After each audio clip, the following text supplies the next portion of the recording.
Ya estamos en vivo.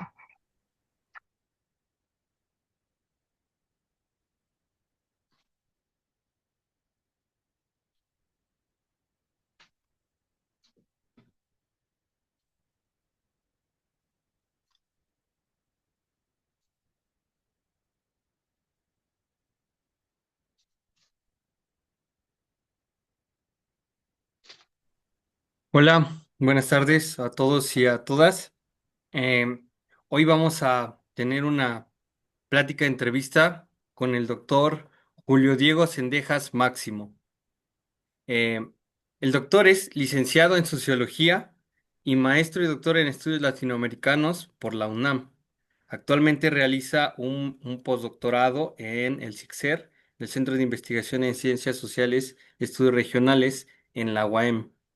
Él reside en Ciudad de México, pero hace su postdoctorado acá en la Universidad de Morelos. Es además miembro del Sistema Nacional de Investigadoras e Investigadores y recientemente el INERM acaba de publicar un libro de él titulado El pensamiento socialista en la América Latina del siglo XXI. Los casos de Cuba, Venezuela, Bolivia y México. Hola doctor, ¿cómo está? Hola Juan, primero que nada, buenas noches. Bien, agradecerte la invitación a esta plática y a poder platicar y intercambiar algunas ideas contigo y con la comunidad del Ateneo.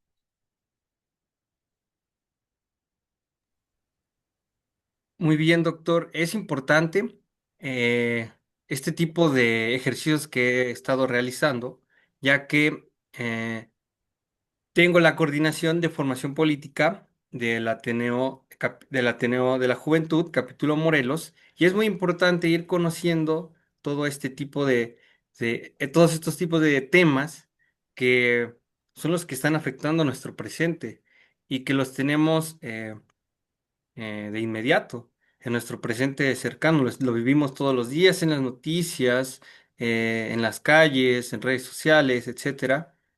Y creo que también es muy importante mencionar que hay tiempos históricos que van suscitando y tienen fenómenos muy propios, ¿no?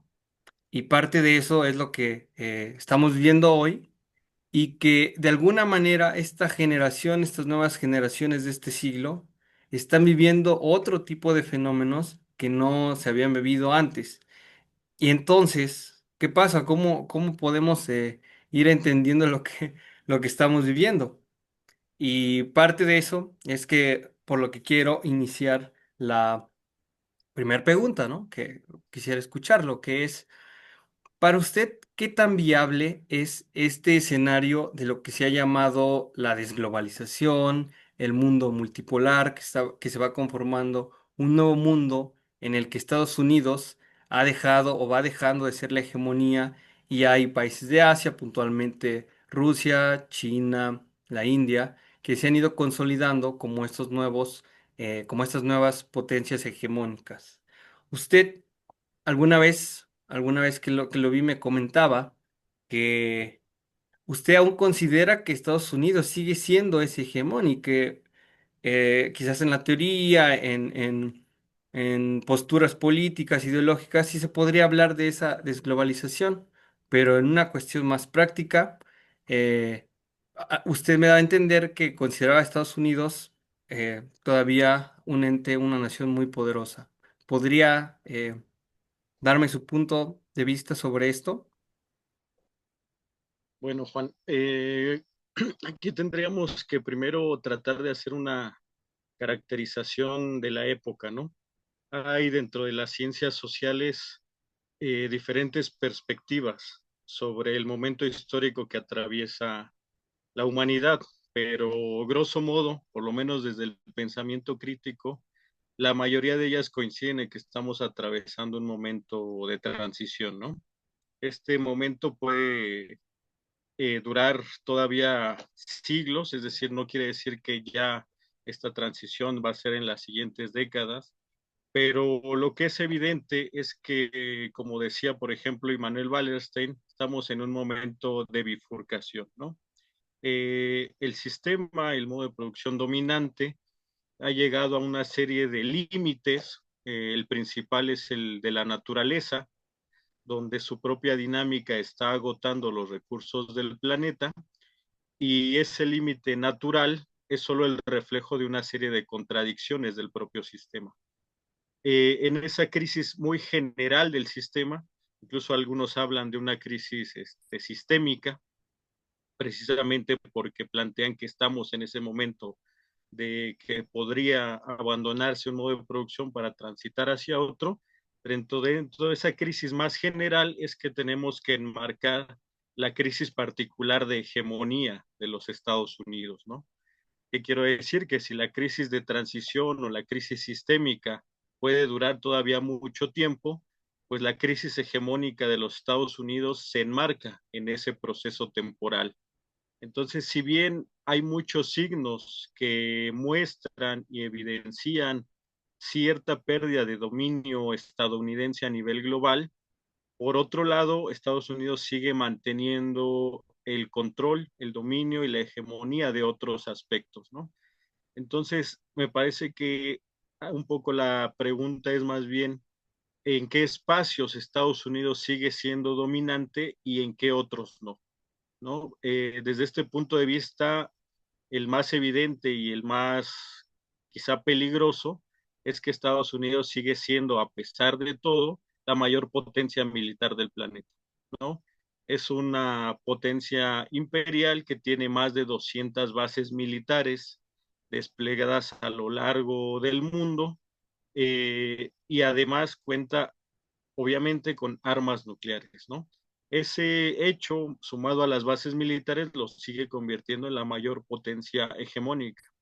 Aunque es cierto que también en este campo, tanto Rusia como China han dado pasos y existen algunos sectores estratégicos como los misiles balísticos, donde China y Rusia también han hecho importantes adelantos, ¿no? Pero esto nos muestra que cada vez más Estados Unidos sigue perdiendo terreno, pero aún sigue siendo dominante en muchos otros. Por otro lado, si nos damos cuenta de la influencia política que Estados Unidos sigue manteniendo y analizamos los últimos hechos que se han sucedido, sobre todo a raíz de la guerra de Ucrania y el genocidio en Palestina, nos damos cuenta que la Unión Europea pues sigue siendo de alguna manera todavía una zona de influencia y de control estadounidense desde el punto de vista geopolítico, ¿no? Todos estos elementos nos hablan de que Estados Unidos, a pesar de que ha perdido influencia en algunas otras zonas del planeta, sigue manteniendo una importante dominio en ciertas zonas. Y esto nos plantea de hacia dónde va esta transición hegemónica.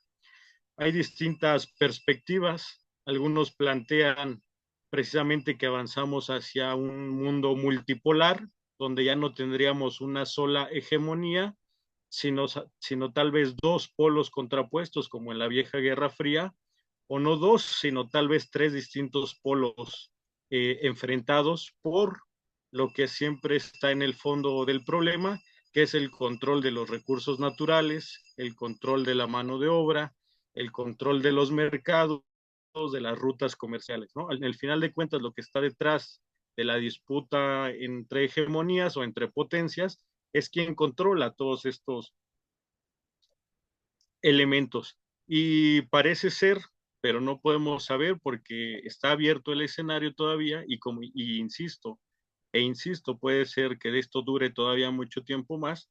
Parece ser que el mundo se encamina hacia, más que hacia una transición hegemónica donde Estados Unidos abandone el dominio, hacia un mundo multipolar donde Estados Unidos mantendrá un cierto control sobre ciertas áreas, mientras se configurarán otras zonas de influencia y otros poderes y otros polos de poder, ¿no? Donde evidentemente Rusia y China habrá que ver si mantienen esta alianza o cada uno va también configurando su propia zona de influencia, ¿no?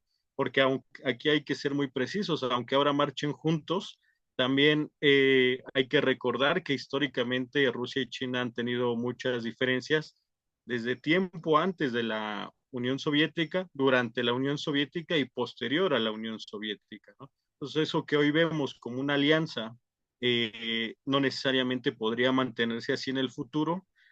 Eso es parte de los reacomodos que habrá que ver, ¿no? Pero por el momento parece que la transición hegemónica dentro de la crisis global apunta a una reconfiguración de varios polos de poder, donde evidentemente China será ese elemento fundamental y habrá que ver el lugar que mantiene Estados Unidos, ¿no?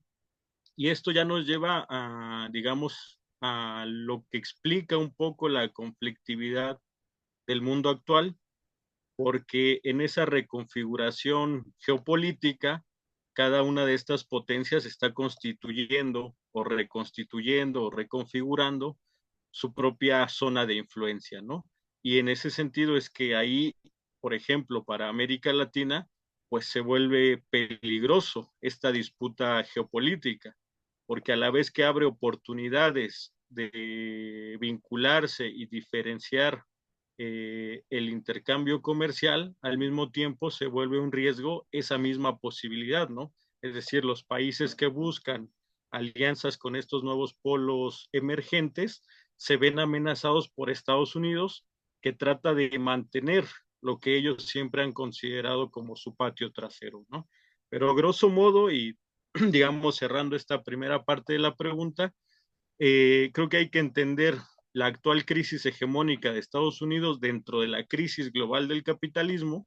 A final de cuentas, Estados Unidos es la gran potencia capitalista del siglo XX y lo que va del siglo XXI, y en gran medida de lo que resulte de esa crisis resultará también el reacomodo geopolítico global, ¿no? Pero mientras tanto viviremos este proceso conflictivo que ahora ya se ha expresado en guerras, en estos conflictos bélicos, pero que lleva décadas expresándose a través de eso que se llama la guerra comercial, ¿no?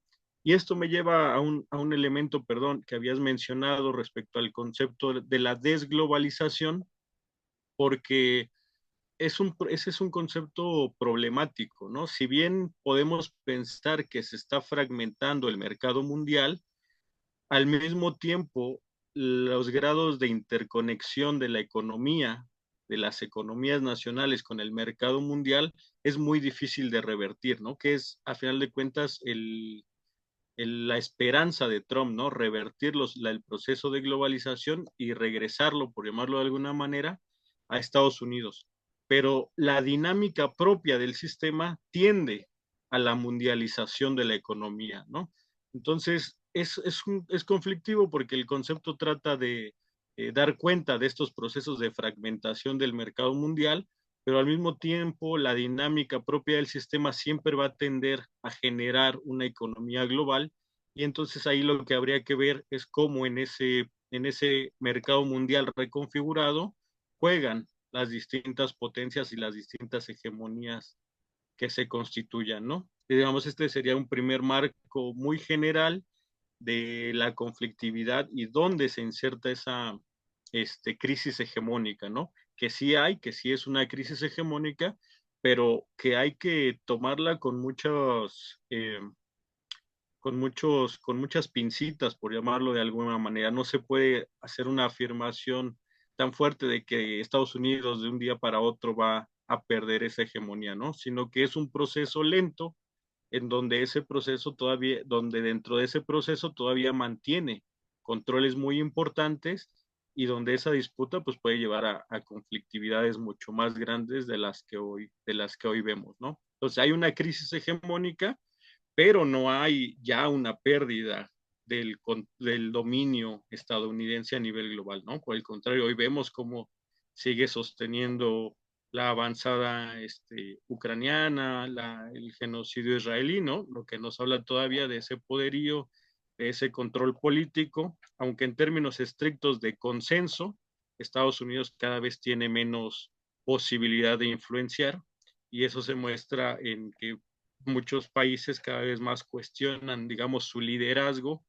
y su discurso mundial, ¿no? De supuesto árbitro mundial.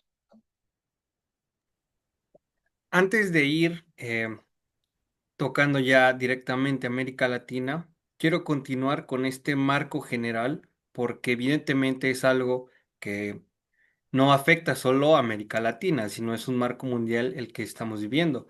Y esto me lleva a la pregunta de, evidentemente no vivimos ya una guerra fría, porque tuvo otros mecanismos, otros contextos históricos, ¿no? Otras dinámicas distintas que han evolucionado, que se han superado.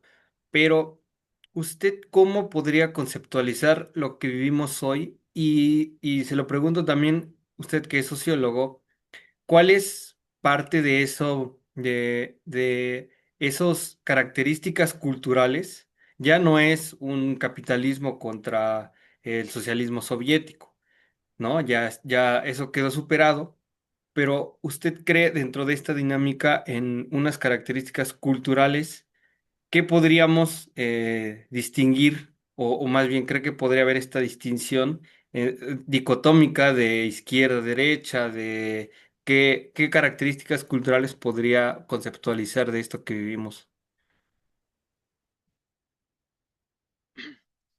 Bueno, hay algunos autores y algunos pensadores que sí sostienen que vivimos una nueva guerra fría, ¿no?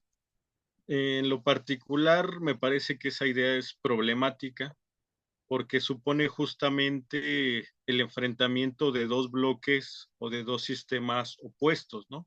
Por lo menos el concepto de la Guerra Fría a eso hace referencia, a dos bloques con sistemas sociales, socioeconómicos, que se supone apuntaban a, o más bien eran esencialmente diferentes, ¿no? Aquí tendríamos, o más bien no podríamos entrar a una distinción de si realmente la Unión Soviética logró constituir una racionalidad económica y una organización política realmente diferente del capitalismo, ¿no? Pero bueno, grosso modo, la idea de la Guerra Fría es que había ese enfrentamiento entre sistemas, insisto, sin entrar a problematizar la naturaleza de la Unión Soviética. Entonces, algunos autores y pensadores, insisto, mantienen esta idea de que sí atravesamos por una guerra fría porque ellos consideran que la República Popular China sería un modelo social alternativo, ¿no? Para ellos, sobre todo los que mantienen esta idea de la Guerra Fría o de una nueva Guerra Fría, China sería un modelo de socialismo del siglo XXI, ¿no? Un modelo socialista renovado y eso haría que estaríamos en esa disputa de dos bloques y de dos sistemas. En lo particular no comparto esa valoración sobre la naturaleza de la sociedad china, de la economía china, y por tanto no comparto la idea de que estemos atravesando por una guerra fría, sino por esta transición hegemónica que puede resolverse de varias maneras, ¿no? Parece que va a ser a través de la constitución de varios polos hegemónicos o de varios polos de poder. Pero justamente respecto a tu pregunta de cuáles serían las características de esta época desde el punto de vista cultural o que estarían diferenciándonos o diferenciando a estos rasgos de la nueva época, justo ahí está el problema o uno de los grandes problemas. Mientras la mayoría de las instituciones políticas, económicas, culturales de la sociedad capitalista han empezado a entrar en crisis, al mismo tiempo no hemos logrado constituir nuevas formas de organización social alternativas, ¿no? Es decir, mientras la democracia liberal entra en crisis en gran parte del mundo y deja de ser expresión y voz de las distintas sociedades, al mismo tiempo no hemos sido capaces de rebasar esa forma de organización política. Y podríamos ir así rastreando de cada una de las formas culturales y políticas del capitalismo, viendo cómo cada una de ellas entran en crisis, pero al mismo tiempo no encontramos alternativas que se empiecen a constituir, ¿no? Así, por ejemplo, podemos buscar y más bien voltear hacia América Latina y ver cómo en América Latina, justamente ante la crisis de estos estados liberales, en Bolivia se intentó, por ejemplo, crear un Estado plurinacional, ¿no? Es decir, una idea distinta de Estado, una idea distinta de nación, donde el Estado ya no solo se identifica con una sola etnia o con un solo grupo étnico, sino que trataba de representar a las diferentes nacionalidades, ¿no? Esa estructura política, digamos, es un signo de esta época de transición, pero que no ha alcanzado a constituirse como acabamos de ver recientemente en el caso boliviano, ¿no? Y hay otras formas, por ejemplo, la idea del buen vivir, que también nos trata de plantear una forma de relacionarnos distinto con la naturaleza, de plantearnos una forma de vida más armónica, más en equilibrio, tanto entre seres humanos como entre la naturaleza, pero que no alcanza a constituirse, digamos, en una alternativa política sistémica, ¿no? Entonces me parece que más bien precisamente el signo de la época es que frente a esta crisis cultural, social, política, de las instituciones, instituciones en el sentido más amplio, ¿no? No solamente políticas, sino las instituciones sociales. O sea, mientras todas las instituciones sociales que conocemos empiezan a colapsar, al mismo tiempo no terminan de, digamos, de sedimentarse nuevas formas de organización y de institución, precisamente porque seguimos en este marco general de crisis y de que falta resolverse el gran problema estructural, ¿no? Entonces, más bien la respuesta sería que todavía no podemos ver, esa, o sea, vemos signos, algunos atisbos de lo que pudieran ser esas nuevas formas culturales, pero todavía no están todavía plenamente desarrolladas, ¿no?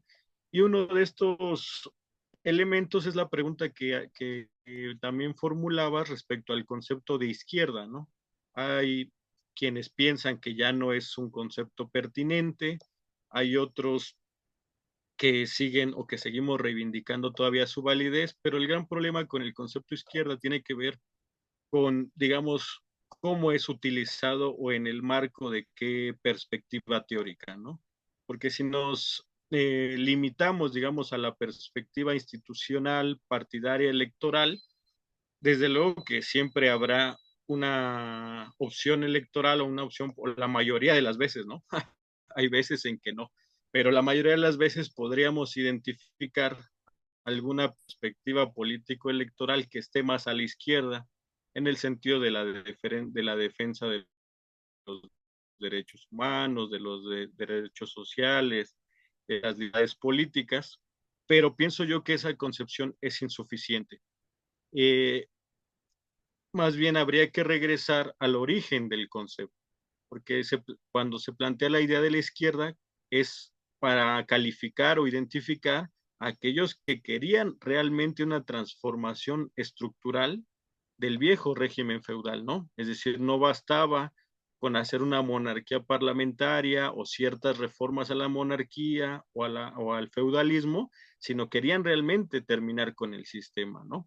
Y en ese sentido, mucho más sistémico, mucho más amplio, más estructural, es que creo que la categoría izquierda sigue teniendo una validez, ¿no? Es decir, nos serviría para calificar todavía esa perspectiva teórica, política, ideológica que tiene una visión de transformación sistémica, ¿no? El problema es cuando la queremos limitar a solamente calificar o no las alternativas político-electorales. Es por eso que para muchos les parece insuficiente, ¿no? O más bien no insuficiente, sino que no ayuda a calificar, porque muchas veces las alternativas dentro del espectro político pues se encuentran poca diferenciación, ¿no? Y ahí sí que a veces pareciera que no tuviera validez, pero insisto, si la pensamos en un sentido mucho más global para tratar de caracterizar a aquellas propuestas políticas que tienen una perspectiva antisistémica, creo que puede tener algún grado todavía de pertinencia para el análisis, ¿no? Me parece muy importante que se haga, que se puntualice eso, porque hay una cuestión que también me gustaría escuchar su opinión que se desprende de esto.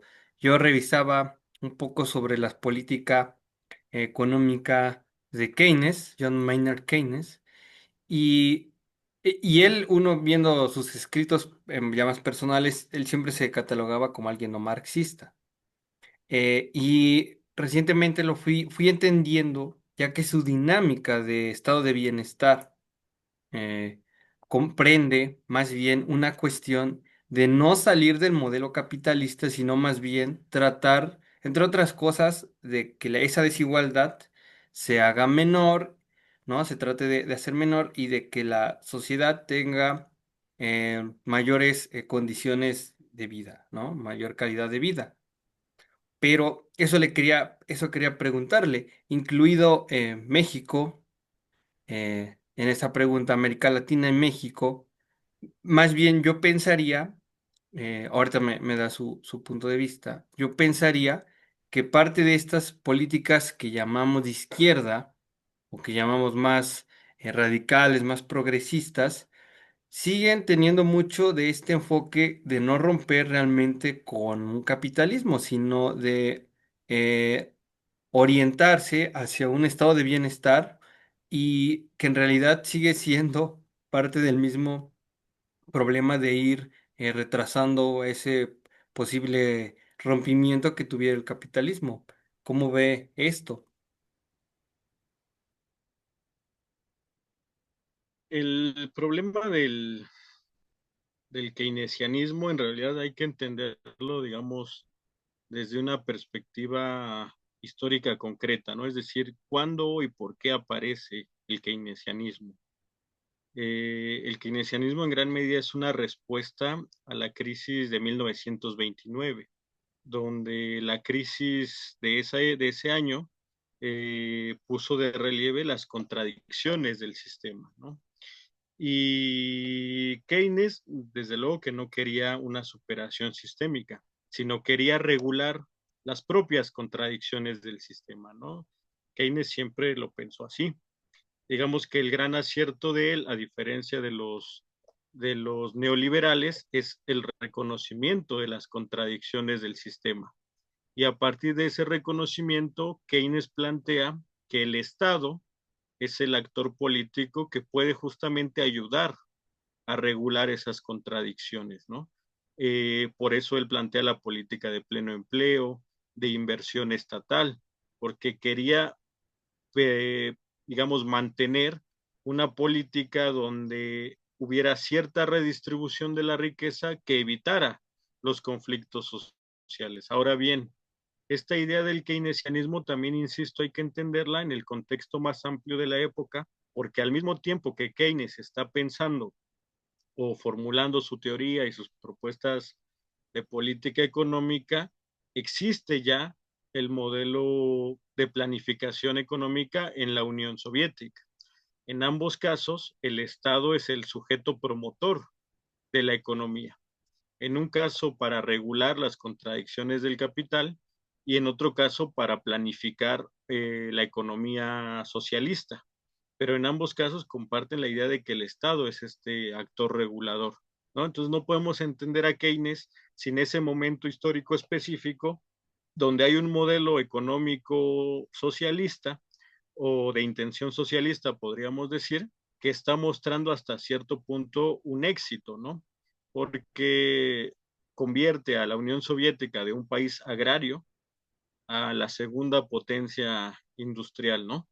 Entonces, frente a ese modelo, la respuesta política, digamos, del mundo occidental es también construir un modelo centrado en el Estado, que va a ser el estado de bienestar, ¿no?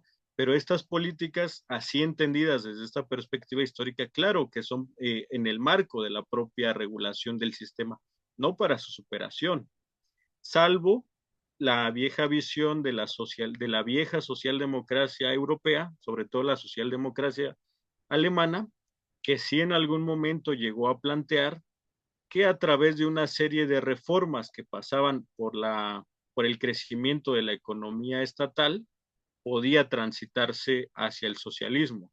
Pero esa vía socialdemócrata fue abandonada en gran medida después de la Revolución de Octubre y será en alguna medida recuperada por el eurocomunismo en los años este, 80 y 90, ¿no? sobre todo en los 80, 70, 80, ¿no? Pero lo que está de común en todos estos actores es la idea de que a través de una serie de reformas puede, en el caso socialdemócrata, transitarse al socialismo y en el caso de Keynes, atenuarse las contradicciones, digamos, de clase del sistema para mantener un equilibrio de la economía capitalista, ¿no? O sea, Keynes desde ningún punto de vista quiere la superación del sistema, ni ninguno de los teóricos occidentales del estado del bienestar, ¿no? Sino más bien conscientes de que existe un modelo alternativo, contraponen desde Occidente esta visión económica y política centrada en el Estado, porque la crisis de 1929 había hecho evidente que el modelo de libre comercio había generado pues precisamente ese momento catastrófico, ¿no? O sea, de alguna manera, el keynesianismo, el estado de bienestar vienen a ser una respuesta política y económica frente a las contradicciones del sistema y la alternativa de una economía planificada que existía en ese momento, pues en el bloque socialista, ¿no? Y que se veía como una amenaza para el mundo occidental. Ya hemos, bueno, ya ha dado, ha expresado sus puntos acerca del panorama, del escenario en el que estamos viendo mundial, ¿no? Ahí se inserta América Latina. Y quisiera yo irle ya preguntando puntualmente de los países, porque por un lado recientemente en Colombia tuvimos unos atentados que a mí me causaron mucho ruido, ¿no? En general a muchos causaron mucho ruido. Tenemos un presidente como Petro o como Lula que em, eh, dicen o se oponen, siempre están en esa constante narrativa de hablar de este hegemón y de esta disputa con Estados Unidos. Pero por otro lado, tenemos, por ejemplo, hoy las manifestaciones que se dieron en Argentina, ¿no? Y que ya se pudo derogar lo que se tenía para privatizar la salud y la educación. Y en Argentina vemos disturbios sociales prácticamente todos los días. ¿Usted cómo ve este escenario en el que estamos viviendo en esta cuestión de la narrativa? ¿Te refieres respecto a al caso argentino exclusivamente? Sí, si usted quiere iniciar por la Argentina y podemos irnos sobre todo a los países, digamos, más grandes para irlos desglosando mejor. Bueno, es que aquí ya entramos en tratar de explicar lo que ha venido sucediendo en América Latina en lo que va de este siglo, ¿no? Y aquí otra vez, pues necesitamos un poco de recuento histórico para entender el por qué hemos llegado a este escenario o para tratar de entender, porque en realidad es bastante contradictorio. Tenemos que recordar que en los años 80 y los 90, toda la región pasó por el proceso de las llamadas reformas estructurales, que en realidad eran una serie de reformas o de contrarreformas que venían a desmontar todo ese, digamos, estado de bienestar que se había tratado de construir en América Latina, ¿no? Evidentemente, según el país, pues los avances y los logros sociales eran mayores o menores, ¿no? Pero grosso modo, América Latina durante los años 80 y 90 vivió la aplicación del llamado consenso de Washington, ¿no? La privatización de empresas, la derogación de eh, derechos laborales, la liberalización del capital, que básicamente partía de aquello que en los 30 había entrado en crisis, ¿no? Entonces vemos ahí también una repetición, digamos, histórica de esta perspectiva, ¿no? Y frente a ese consenso de Washington conservador, que se enmarca en un dominio de las fuerzas políticas reaccionarias, porque hay que entender que, o recordar más bien, que ese proceso en gran medida se inicia en Chile, que justamente trataba de ser la experiencia latinoamericana de lo que habían pensado los socialdemócratas europeos, ¿no? Transitar hacia el socialismo a través de una serie de reformas desde el Estado que nos permitieran transitar hacia otra forma de organización social, ¿no? Derrotadas esas experiencias políticas, digamos, paradigmáticamente Chile, pero también las experiencias revolucionarias de lucha armada, lo que se impone en América Latina es el consenso de Washington, ¿no? Digamos, como una respuesta conservadora que desmonta todos los logros sociales de décadas anteriores. Y así llega América Latina a la transición de siglo, con la mayoría de nuestros países atravesando por políticas sociales que desmontaban los derechos de los trabajadores, que empeoraban las condiciones de vida de nuestros países, que anulaban prácticamente toda posibilidad de ascenso social y de y que limitaban la democracia, digamos, a una forma eleccionaria, pero sin real participación política, ¿no?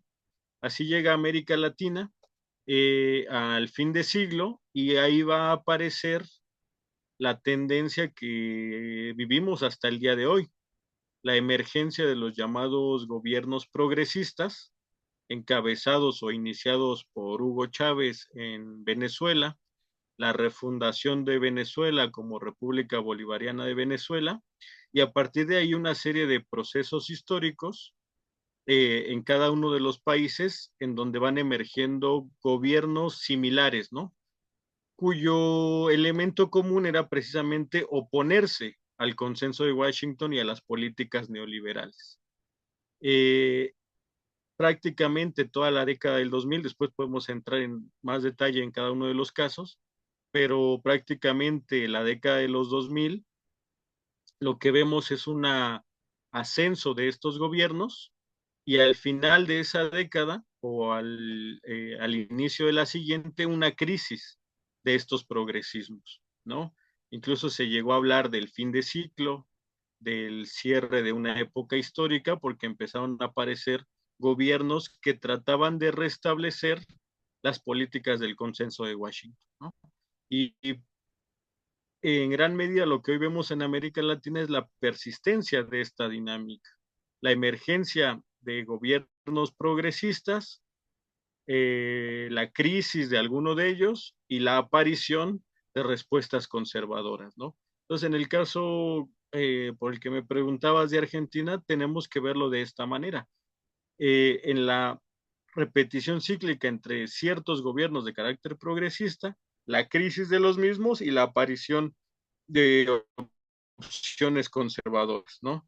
Y al mismo tiempo, dado que estas opciones conservadoras en gran medida son privatizadoras, anuladoras de derechos sociales, políticas contra las mayorías trabajadoras, pues vemos la conflictividad social, porque esto que está sucediendo en Argentina ya sucedió en el año 2000, ¿no? Donde incluso el presidente tuvo que salir literalmente huyendo en un helicóptero, ¿no? Entonces, lo que vemos en América Latina ya en esta visión general es emergencia de gobiernos progresistas que llegan a sus límites, digamos, políticos, económicos, y donde van apareciendo como respuesta los gobiernos conservadores, ¿no? Porque también en Argentina ya sucedió, antes de Milei tuvimos a Macri, ¿no? Como una respuesta a ciertas deficiencias del gobierno, de los gobiernos kirchneristas. Entonces, lo que vemos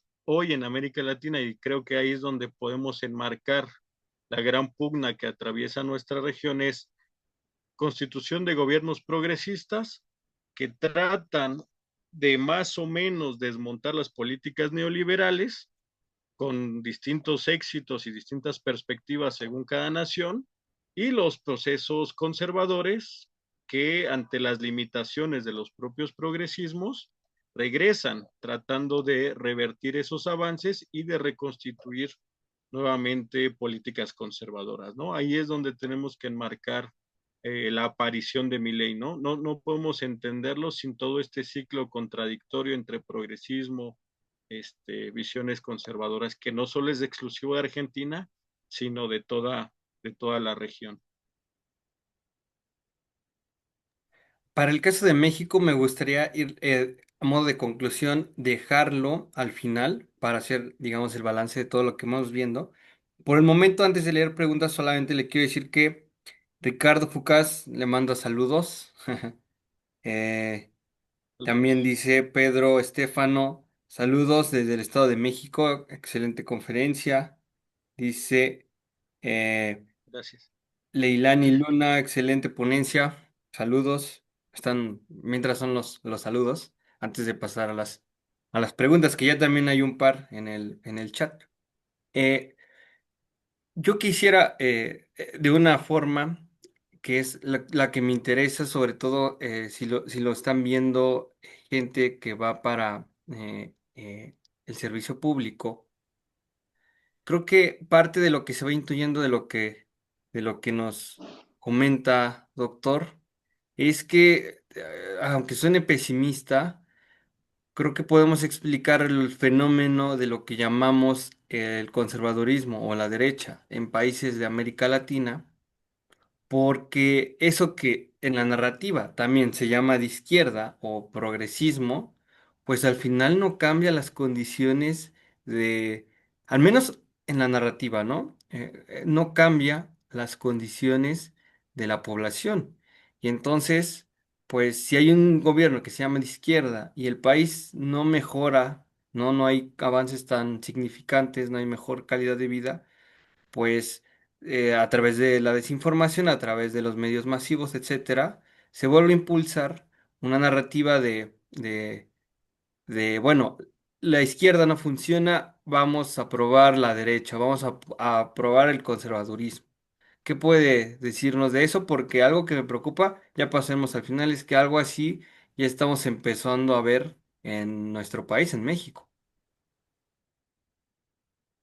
Eh, Justo por eso decía que en gran medida para explicar la realidad latinoamericana tenemos que entender que los progresismos surgen como una respuesta a toda la crisis social que generaron las políticas de libre mercado. Eh, pero al mismo tiempo, los progresismos han sido incapaces de transitar por completo a un modelo más allá del neoliberalismo, ¿no? Entonces, por ejemplo, algunos calificaban al gobierno de Lula como social liberalismo, ¿no? Porque se había mantenido prácticamente la estructura de la propiedad de la tierra sin ninguna alteración, pero había habido una amplia redistribución de la riqueza. Y aquí viene la gran contradicción de estos progresismos, porque efectivamente su gran eje articulador ha sido una política de redistribución de la riqueza a través de diferentes programas sociales. Si uno revisa el caso de Bolivia, de Ecuador, de Argentina, de Brasil, con Lula, con Kirchner, con Correa, el eje común es este, ¿no? Unas grandes políticas de redistribución social que tuvieron un impacto muy positivo en mejorar las condiciones de vida de amplias masas trabajadoras, pero que una vez que se agota la fuente de redistribución, empieza a entrar en crisis ese modelo, ¿no? Es el caso de lo que sucedió en Bolivia, por ejemplo, donde una vez que caen los precios del gas, pues no se puede seguir manteniendo la política de redistribución. Y en general podríamos ir analizando que estos progresismos dependían mucho del modelo primario exportador. No se sustentaban en una estructura productiva propia que creara una fuente de riqueza distinta. Dependían en gran medida de las exportaciones. Entonces, cualquier bajada de precio en el mercado mundial hacía que se hicieran insostenibles estas políticas de redistribución. ¿Y qué pasaba en estos momentos o qué ha pasado? Que una vez que empiezan a limitarse los recursos, viene justamente la crisis política, porque los propios beneficiarios de esas políticas sociales ahora empiezan a demandar mucho más calidad de vida, mucho más calidad de educación y empiezan a ver las contradicciones del sistema.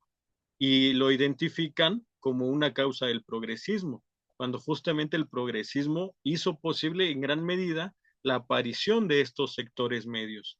Si uno ve, por ejemplo, quién votó a Bolsonaro en Brasil, muchos eran beneficiarios de las políticas de Lula da Silva, ¿no? Entonces, paradójicamente, el progresismo creó una clase media que se beneficiaba de estas políticas sociales, pero que en la medida en que iba ascendiendo se volvía también conservadora y, e identificaba los límites de su propio ascenso social o de las propias políticas económicas en la izquierda, como bien decías, o en lo que el discurso mediático califica como de izquierda, ¿no? Que aquí decíamos que habría que este, delimitar lo que realmente se entiende por eso y en qué contexto, ¿no?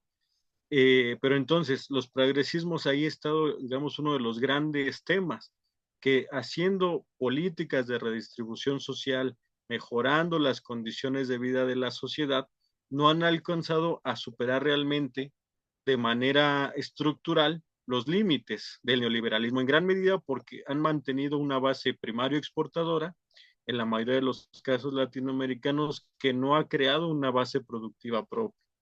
Eso hace que sigan siendo dependientes y frágiles frente al contexto internacional e inestables políticamente. Y ahí es donde consideramos algunos que estos progresismos necesitan dar un paso adelante para realmente asentar transformaciones estructurales, ¿no? Prácticamente ninguno de ellos ha hecho una reforma tributaria, por ejemplo, ¿no? Es decir, no han tocado la estructura social de la riqueza, sino que han limitado a redistribuir la nueva riqueza que se genera con exportaciones, pero no a generar una nueva riqueza social y una nueva redistribución.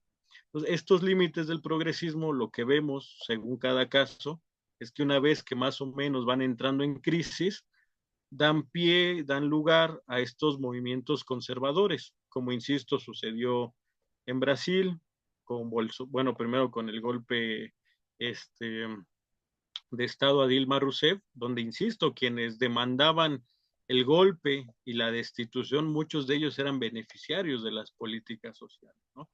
Eh, Después también vemos en el caso de Macri en Argentina y después con Milei, lo vemos también ahora en Bolivia con el triunfo de digamos, de los sectores más conservadores, lo vimos antes en Ecuador, ¿no?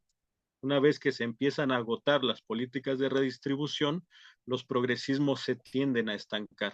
Y en ese estancamiento surgen todos estos discursos mediáticos que dicen que es culpa del modelo económico de la izquierda y que sin realmente una caracterización de las políticas simplemente descalifican, porque la intención de estos discursos, desde luego que no es analizar, sino crear un sentido común político favorable a políticas conservadoras, ¿no? A políticas proempresariales que desmonten los logros que los distintos progresismos iban alcanzando. Y esa es la gran paradoja de nuestra época, donde se enmarcan estos procesos. Eh, Ahorita lo que comentaba que fue dando una breve lista de los países, así grosso modo, usted, ¿cómo podría catalogar, o sea, si nos pudiera hacer el favor de ir hablando de país, los que usted recuerda en este momento, de país y digamos el espectro que ahorita han tenido? Creo que los casos que más vemos, porque por, digamos, la relevancia que tienen los países económicos o mediáticos, pues es el caso de Salvador, que hasta youtubers como se han unido a estar en esa narrativa de con el presidente Bukele, ¿no? El caso de Argentina, que también se engloba un poco dentro de esta política de una escuela austriaca, un libre mercado liberal, y por otro lado, gente como lo que pasa ahora con Morena, el presidente Petro en Colombia, quizás un poco más, en una cuestión más de izquierda, si lo pudiéramos llamar, Nicolás Maduro en Venezuela y, como ahorita nos venía desglosando, también la tradición que ha vivido Brasil con presidente Lula, ¿no? Esto por un lado. ¿Usted cómo ve, si nos puede hacer el favor de ir desmenuzando país como por espectro político, ideológico, económico que usted concibe? Bueno, decíamos hace rato que ya el término izquierda es es problemático y que en todo caso hay que aclarar a qué nos referimos, ¿no? Pero si nos limitamos, digamos, a la caracterización de progresismo y conservadores, por llamarlo de alguna manera, podríamos decir que esa es la gran disputa o la gran divisoria de América Latina, ¿no? Y me parece que habría que dejar un poco de lado, por ejemplo, a Cuba, que por lo menos teóricamente se plantea una perspectiva más allá del sistema, ¿no? Después podríamos entrar a analizar qué tanto sus políticas responden realmente a esa transición o no, pero fuera de Cuba, pues bueno, y Venezuela, que discursiva y teóricamente mantiene un horizonte socialista, pues todos los demás gobiernos habría que analizarlos o podríamos tratar de hacer una caracterización dentro de esta diferencia progresismo, liberalismo o conservadurismo, ¿no? Y ahí, por ejemplo, porque ni siquiera podríamos hablar de si son más cercanos o no a Estados Unidos, ¿no? Mientras México podríamos clasificarlo dentro del progresismo, mantiene una alianza con una cercanía geopolítica con Estados Unidos, ¿no? Entonces también esa parte es complicada, pero digamos, tratando así muy grosso modo de hacer una caracterización en términos de esta divisoria, podríamos decir que de un lado tenemos a Brasil con Lula, con estas limitaciones que ya señalábamos. Tenemos evidentemente al gobierno de nuestro país, al gobierno de Petro en Colombia, al gobierno de Boric, que con todas sus limitaciones ha mantenido, por ejemplo, una política internacional un poco más independiente frente a Estados Unidos. Desde luego tendríamos ahí al gobierno actual de Uruguay, donde regresó el Frente Amplio, que siempre ha mantenido, digamos, una serie de políticas sociales también, pero sin ir más allá, ¿no? Entonces también el Frente Amplio jugaría en este espectro y obviamente Maduro como la experiencia más avanzada que está en ese espacio entre progresismo y tratar de constituir una alternativa sistémica, ¿no? Que ellos llamaron socialismo bolivariano del siglo XXI, ¿no? Entonces Venezuela sería el proyecto más complejo en el sentido de que no solo quiere ir más allá del neoliberalismo, sino plantearse un proyecto anticapitalista, ¿no? Después igual tendríamos que entrar a analizar de tan exitosas han sido estas políticas, ¿no? Pero más bien, y del otro lado, pues tendríamos a los gobiernos neoliberales o de libre mercado, donde evidentemente el más grotesco es el de Milei, con este discurso de reducción del Estado al mínimo, de privatización de los derechos, pero también tenemos a lo que es el gobierno que emergió de un golpe de Estado, como el de Boluarte en Perú, ¿no? Tenemos lo que va a ser el futuro gobierno que se constituya en Bolivia en la futura elección, porque independientemente del candidato que gane, el proyecto socioeconómico de los dos es un proyecto de restauración neoliberal después de más de 20 años de progresismo, ¿no? Donde ahí vemos pues otra vez estos límites. También tendríamos de ese lado al gobierno de Paraguay, que pues, mantiene una política conservadora, es sumisa totalmente a Estados Unidos, y al gobierno de Ecuador, de Noboa, ¿no? Dentro de este bloque conservador, donde también habría que mencionar pues, a los casos de Centroamérica que ya mencionabas tú, de El Salvador, y a lo mejor del caso, o más bien del lado del progresismo, pues estaría también el de Xiomara Castro en Honduras, ¿no? Pero bueno, lo que vemos es que en realidad si pensamos y más o menos vamos haciendo las cuentas, vemos que hay una América Latina dividida entre estas tensiones, ¿no? Gobiernos progresistas que se agotan, emergencia de gobiernos conservadores, como va a ser ahora en Bolivia, y que estamos en esta disputa permanente, ¿no? Y más o menos vemos una América Latina dividida entre estas dos tendencias. Luego ya tendríamos que entrar al detalle de que entre los propios progresismos hay muchas diferencias, ¿no? No, por ejemplo, Lula vetó en su momento el ingreso de Venezuela a los BRICS, ¿no? Eh, ha habido diferencias también, aunque ha habido acercamientos con el presidente Petro, también ha habido algunas diferencias, ¿no? Entonces, de Boris con Maduro, entonces también dentro del propio progresismo es mucho más compleja la situación, pero muy grosso modo sí podríamos decir que hay este,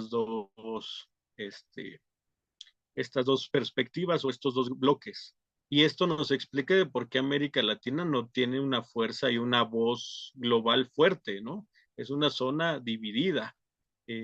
Por ejemplo, sería de mínima congruencia política y de soberanía regional que América Latina como bloque se pronunciara frente a las amenazas estadounidenses en la región, ¿no? Y sin embargo, pues oímos y vemos algunos pronunciamientos, pero no una condena regional fuerte, ¿no? Y eso tiene que ver en gran medida con esta polarización, más bien con esta división regional, ¿no? Me parece muy importante. El año pasado todavía que estaba López Obrador, fue hace un año, año y medio, tuvo una reunión fue en Campeche o Chiapas, en la que invitó a mandatarios de América Latina y entre otras cosas hablaron sobre el intervencionismo estadounidense, que bueno, para el que se empapa un poco de historia sabe que no es algo nuevo, sino es parte de su propia política estadounidense, ¿no? El imperialismo. Pero, y esto que nos ha ido diciendo, lo quisiera balancear con el caso de México, porque creo que aunque nosotros tenemos una historia en una cuestión política un poco menos conflictiva en cuestiones de golpes de Estado, ¿no? O sea, tuvimos a un partido hegemónico que de alguna manera, aunque con todo su poder político y todas las atrocidades que se realizaron, de alguna manera no vivimos de igual manera las experiencias que otros países en América Latina. Por eso mismo, quizás también correspondemos a nuestra tradición y quizás porque nuestro presente, en el caso del partido Morena y del actual gobierno, quizás busca de alguna manera continuar una tradición de un partido hegemónico. Pero lo que quisiera hacer de este balance es eh, evidentemente sigue habiendo muchas preocupaciones sociales porque la narrativa, los medios hacen hincapié en justo, bueno, este gobierno de izquierda, ¿no? Entre comillas, este gobierno de izquierda no nos ha dado solución, este gobierno de izquierda también está manchado de corrupción, este gobierno de izquierda no ha podido sacar de la pobreza a más gente, etcétera. Eh, entonces, aparecen ya personajes como Ricardo Salinas Pliego, que ya también al parecer como que se está candidateando para presidente.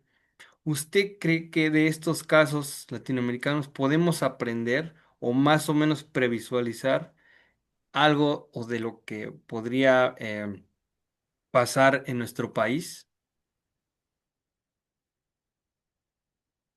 Eh, bueno, es cierto que en México nunca tuvimos un golpe de Estado abierto por parte de los Estados Unidos, por lo menos durante el siglo XX, pero no debemos dejar de olvidar que en gran medida eso no era necesario porque los propios presidentes eran agentes de inteligencia de los Estados Unidos, ¿no? Y esto demostrado con documentos, ¿no? Díaz Ordaz y Echeverría, pues eran trabajadores de la inteligencia estadounidense, ¿no? Entonces, digamos que el golpe de Estado, pues no era necesario porque ya estaba inmiscuido el poder estadounidense en las entrañas del Estado mexicano. Eh, porque hay que matizar, ¿no? El por qué no pasó eso en México. Eh, respecto a lo de si América Latina, la experiencia reciente nos puede enseñar algo para México, yo creo que sí, porque justamente si vemos lo que ha sido el recorrido de estos progresismos, por ejemplo, el caso boliviano, que tanto se mencionó como el caso más exitoso desde el punto de vista económico, político. Bolivia, que había sido uno de los países más pobres de la región de toda la historia, pasó en poco tiempo a ser una de las economías más fuertes, a sacar de la pobreza a millones de personas. Y a pesar de todo, hoy vemos que está por reconstituirse un gobierno conservador, que nos muestra el caso boliviano, pero también el argentino y el brasileño, es que sin reformas estructurales, sin reformas profundas, las políticas de redistribución de la riqueza no pueden ser perdurables. Y en ese sentido, desde luego que saludamos y hay que aplaudir y acompañar todas las políticas de redistribución, todas las políticas que ayudan a mejorar las condiciones de vida de las clases trabajadoras y de la mayoría de la sociedad, pero que tenemos que pensarlas en perspectiva mucho más amplia, ¿no? Si realmente se está apostando a una transformación de largo plazo, a la constitución de una nueva hegemonía, esta solamente puede constituirse realmente sobre bases mucho más sólidas.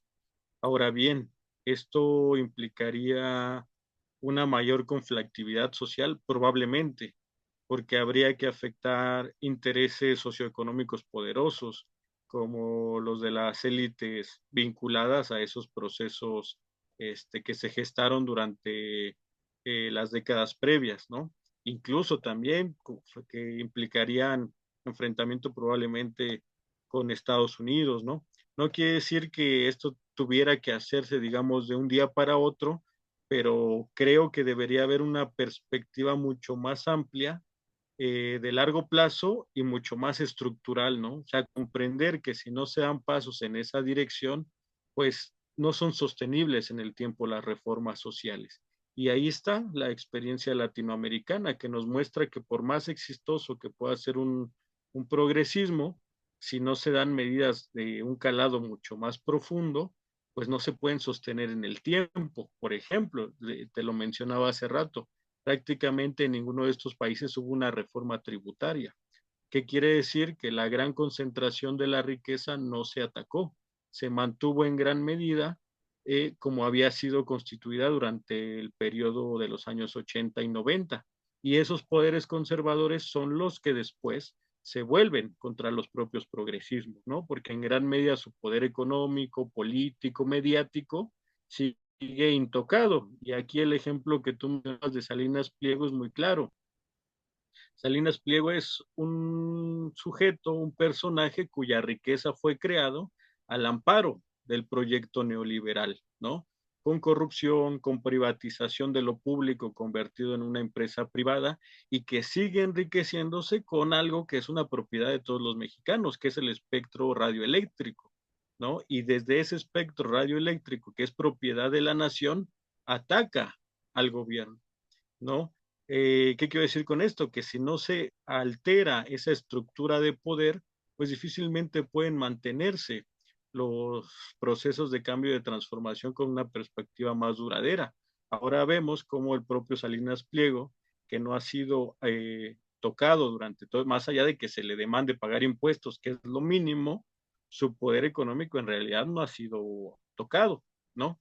Y ahora vemos que desde ese poder económico y político construido desde la corrupción y desde la privatización, se lanza contra cualquier intento transformador, ¿no?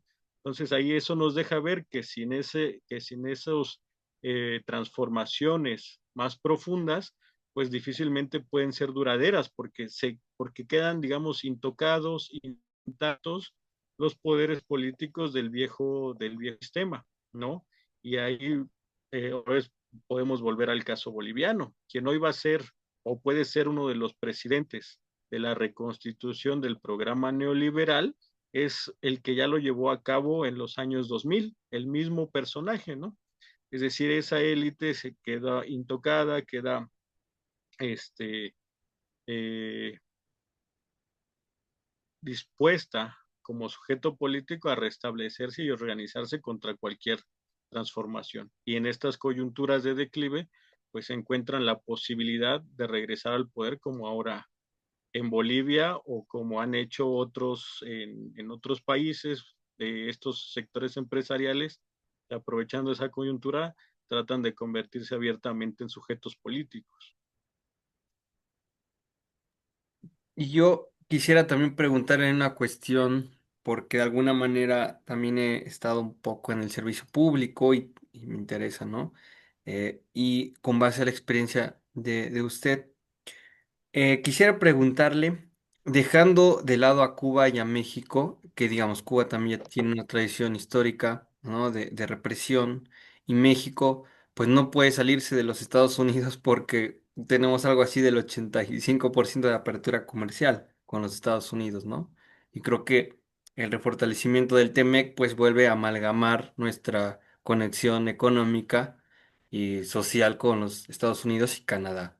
Pero para el caso de América Latina, yo siento que también se vive una incertidumbre porque de alguna manera me parece, por ejemplo, que lo que pasó en Ucrania, de empezar ya a tratar de alguna manera de repartirse entre Rusia y Estados Unidos el territorio, es como, eh, no sé, me causa intriga pensar que eso es lo que se quiere intentar en una cuestión más agresiva en América Latina.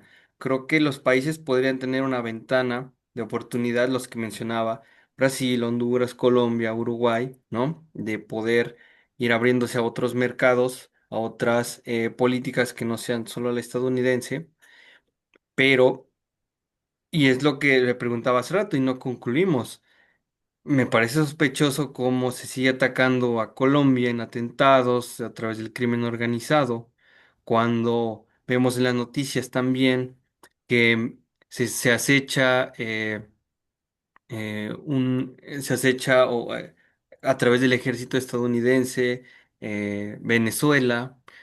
¿Qué puede, o sea, qué esperanza se podría o qué ventana se podría abrir ante, por un lado, si hay una nueva configuración de potencias económicas, políticas, pero por otro lado, Estados Unidos sigue teniendo una intervención en el que no quiere dejar salir a los países a poder, a poder tener más relación con países asiáticos sobre todo, y sigue teniendo esa amenaza, siguen teniendo los países esa amenaza estadounidense. ¿Usted qué ventana de oportunidad podría ver sobre eso? Bueno, la ventana de oportunidad está abierta por esta disputa, por esta transición hegemónica de la que hablábamos, ¿no? Es decir, hay a nivel mundial una reconstitución o más bien un proceso de reconstitución de las zonas de influencia, ¿no? China, a través de la ruta de la seda, está tratando de construir su propia zona de organización, su propia zona de influencia comercial y política global, al grado tal que en América Latina es ya el principal socio comercial de varios países latinoamericanos, de Brasil, y de Brasil, lo era incluso de Argentina antes de que llegara Milei también, ¿no? Entonces, esta disputa geopolítica con la que empezábamos platicando es la ventana de oportunidad, pero esa misma ventana de oportunidad, por eso señalaba yo, es también un riesgo, porque Estados Unidos, su zona natural de influencia es América Latina, ¿no? Y es el gran problema, por ejemplo, que atraviesa nuestro país, porque aunque hubiera la voluntad política de tratar de deslindarse de Estados Unidos, pues no dejamos de tener esta fuerte atadura comercial que ya mencionabas tú, y también el fuerte riesgo político de una intervención, de un golpe de Estado o de cualquier otra política injerencista, ¿no?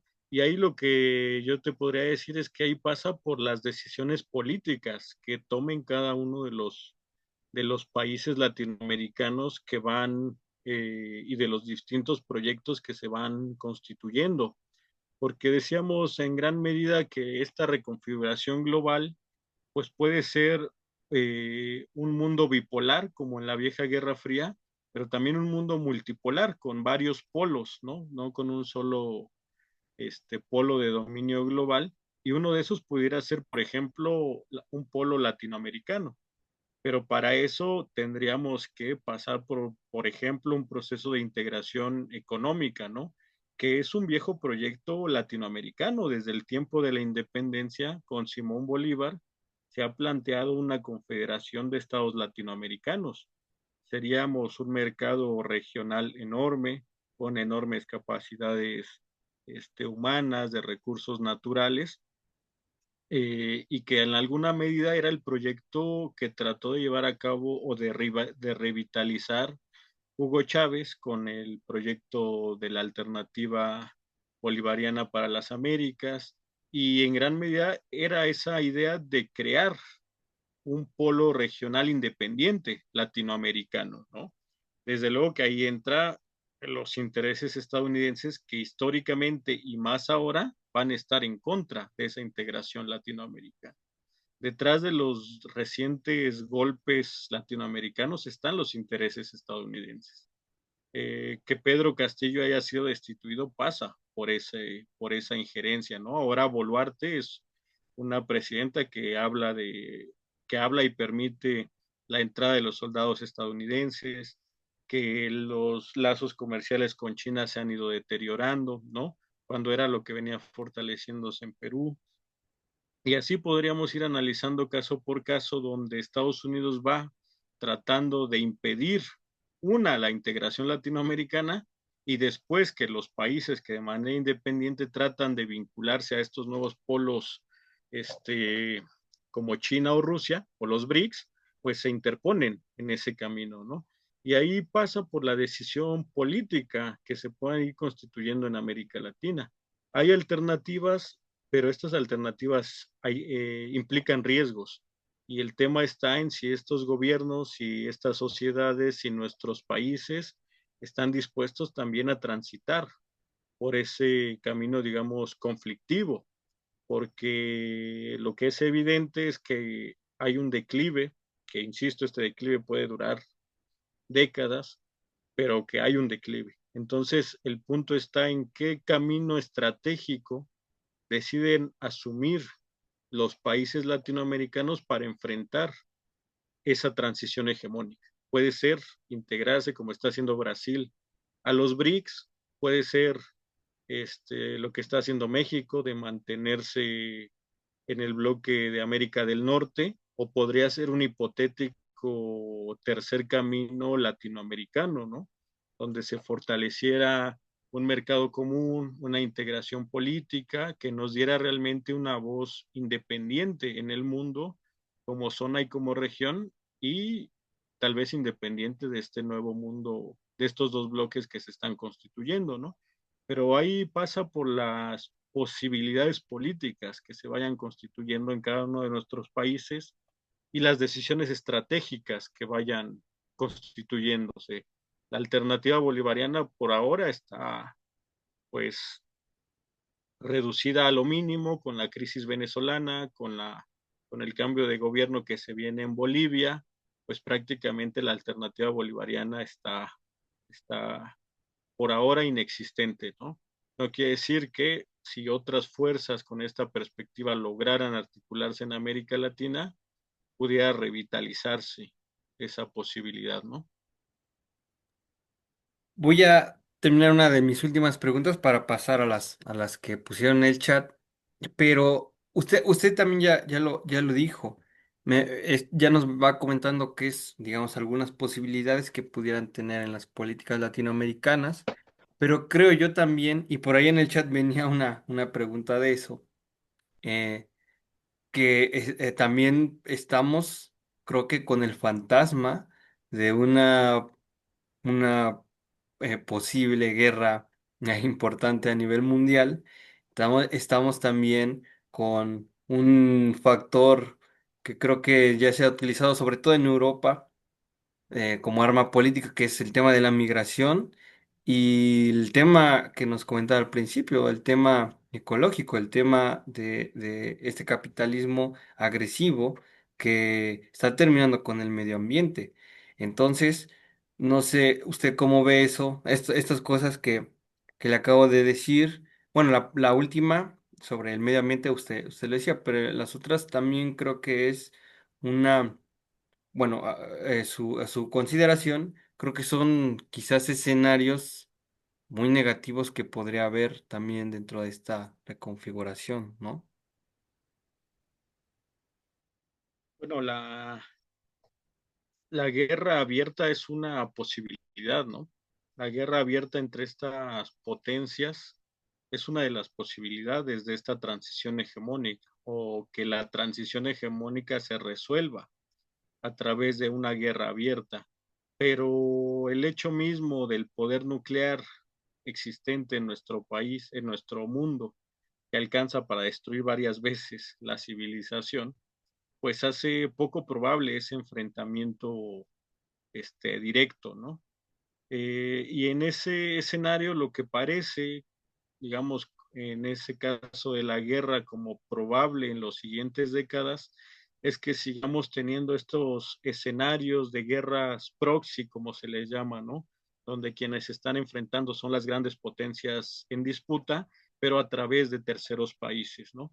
Y entonces ahí tal vez habría que pensar o problematizar que no es que va a llegar el momento de la gran guerra abierta, sino que esta guerra ya está en marcha a través de todos estos procesos y de todos estos conflictos locales y regionales, ¿no? Donde dada la capacidad de destrucción que tenemos, pues no pueden enfrentarse abiertamente, pero se van dando a través de estos distintos conflictos regionales. No hay que olvidar que recientemente la Unión Europea acaba de aprobar y obligar a sus Estados miembros a gastar por lo menos el 2.5% de su PIB en la compra de armamentos, ¿no? Es decir, se están preparando para, para la guerra. Eh, y bueno, llevamos años con la guerra en Ucrania, vemos lo que sucede en Palestina y nunca se ve hacia África, pero si uno voltea y ve hacia África, nos podemos dar cuenta de la cantidad de conflictos armados que están sucediendo ahí. Lo que pasa es que el mundo no suele voltear hacia allá, pero en África hay muchos conflictos armados donde también están detrás estos juegos y estas potencias armando o apoyando uno u otro bando de acuerdo a sus intereses geoestratégicos, intereses de recursos naturales, etcétera, ¿no? Y podemos ir a Asia y vemos que Taiwán es un escenario donde podría haber una confrontación si es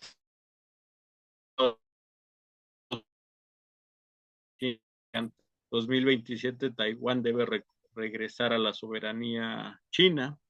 Ahí habrá que ver si realmente Estados Unidos mantendrá su política de defensa de Taiwán, porque ese podría ser sí un momento muy tenso de las siguientes décadas, pero grosso modo lo que creo que hay que pensar es que la guerra ya está en curso, ¿no? O sea, que no va a haber o que probablemente no llegue ese momento de confrontación abierta, sino que esta confrontación entre potencias y por el reacomodo global ya se está dando y ya está sucediendo a través de distintos conflictos, sin descartar, aunque parece poco probable, la posibilidad de un escenario ya de guerra, digamos, total o abierta entre potencias, ¿no?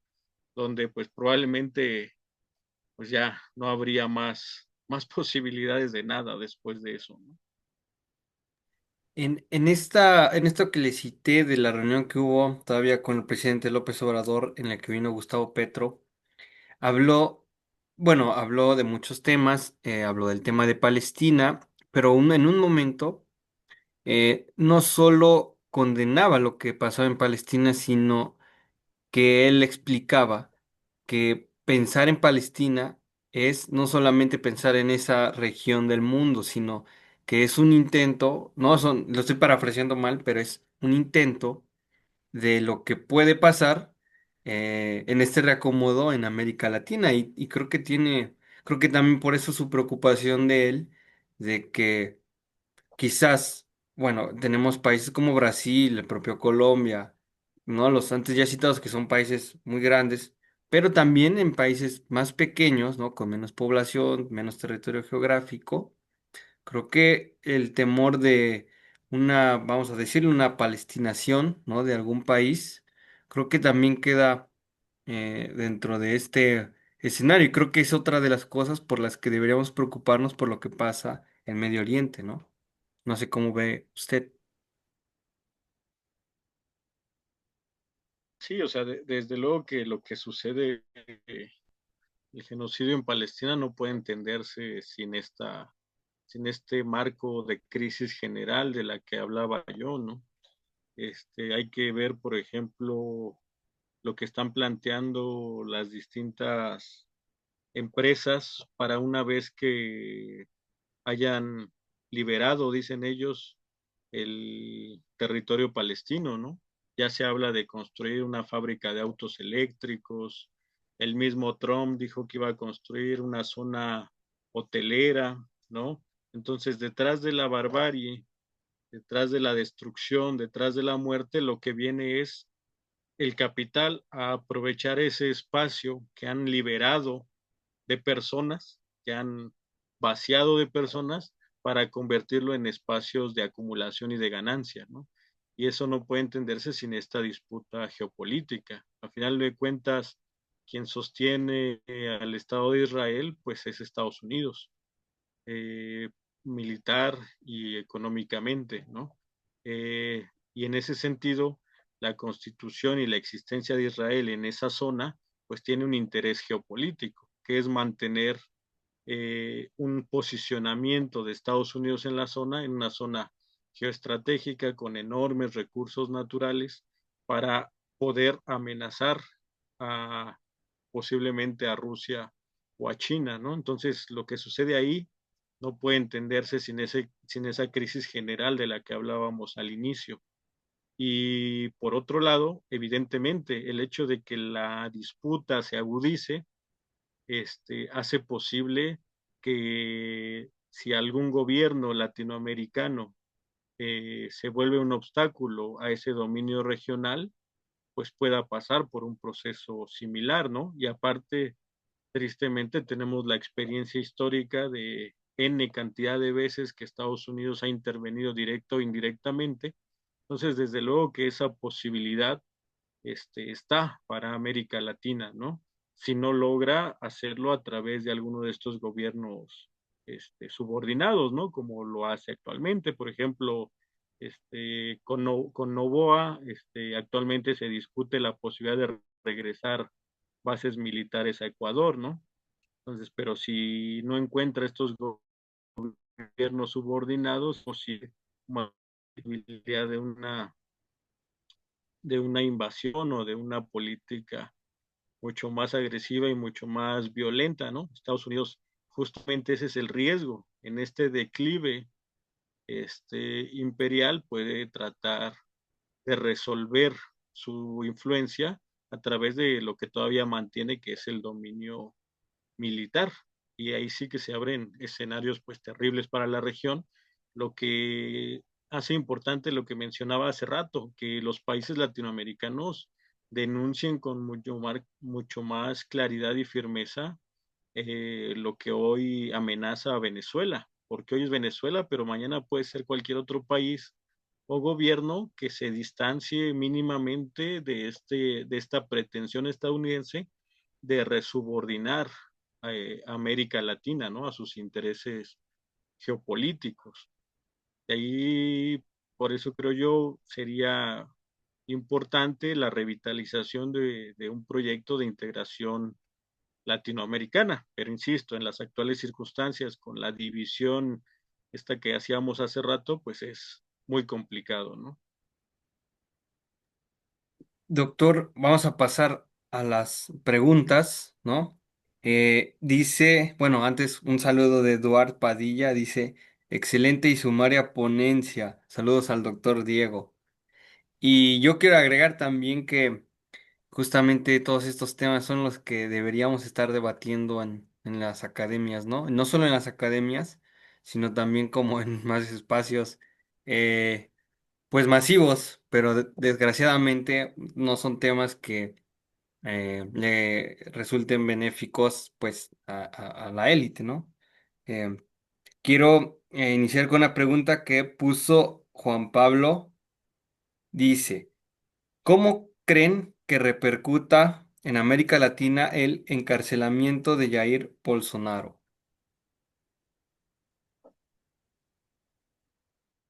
Eh, pues justamente lo de Bolsonaro da cuenta de esto que estábamos mencionando, ¿no? Bolsonaro resultó como expresión en gran medida del agotamiento de lo que fue el primer periodo o de los primeros gobiernos del PT, tanto con Lula como con Dilma. Y Bolsonaro vino a expresar ese descontento conservador o canalizó ese contento conservador, un gobierno que precisamente saboteó cualquier proceso de integración, el de Bolsonaro, que profundizó la crisis ecológica. Durante el gobierno de Bolsonaro se destruyeron eh, innumerables cantidades de hectáreas en la Amazonía, ¿no? O sea, justamente es un gobierno que expresa ese proyecto conservador de destrucción del que venimos hablando y que hizo posible pues el regreso de Lula a través de lucha política, legal, y ahora está en la cárcel de un intento de golpe de Estado, ¿no? Y si ustedes ven o rastrean lo que ha dicho el gobierno de Estados Unidos, lo primero fue sancionar a Brasil imponiéndole aranceles por encarcelar a Bolsonaro, ¿no? Diciendo que es un golpe a la democracia, a la legalidad, cuando precisamente Bolsonaro lo que preparaba era un golpe de Estado para evitar la asunción de Lula da Silva. Las repercusiones más inmediatas son para Brasil eso, una política, digamos, económica agresiva de Trump hacia ellos, pero poco más puede hacer en ese sentido, ¿no? Políticamente quedará debilitado el bolsonarismo en Brasil a esperas de ver si pueden constituir a un personaje que ocupe ese lugar político del conservadurismo brasileño. Y regionalmente diría que sí es un golpe para estas fuerzas conservadoras, que esperaban de alguna manera formar también su propio bloque, ¿no? Con Milei, con lo que pueda pasar en Chile, con lo que ya hay en Bolivia, con lo que ya hay en Perú. Entonces, desde ese punto de vista, es un, digamos, elemento favorable a las fuerzas de estas que hemos llamado progresistas, ¿no? En el sentido de que por lo menos parece probable que en el corto tiempo se restituya un liderazgo conservador en Brasil, aunque nunca es descartable, porque, por ejemplo, oía en unas encuestas que se hacían que más del 40% de la población estaba en contra del encarcelamiento de, de Bolsonaro, lo que nos habla de este conservadurismo muy asentado en estos discursos mediáticos, en estos discursos que confunden a la población y también en lo que ya señalamos, ¿no? De los límites del progresismo. Pero en lo inmediato tendrá sí algunas eh, medidas económicas en contra de Brasil, de hecho ya las está teniendo, una política hostil de los Estados Unidos que ya ha querido presionar para que se revierta, pero no parece posible. Y regionalmente, pues eso, el peso favorable en el sentido del progresismo, ¿no? Entendiendo que Brasil, pues es la mayor potencia regional.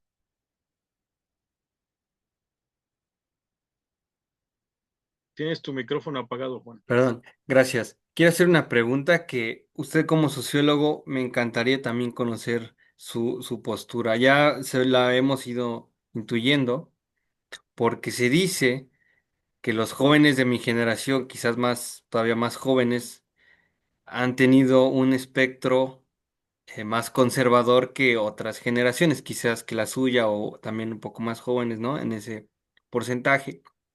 Se ha hablado de que hay un auge del conservadurismo en las nuevas generaciones, pero quisiera preguntarle, para usted, ¿qué es el conservadurismo?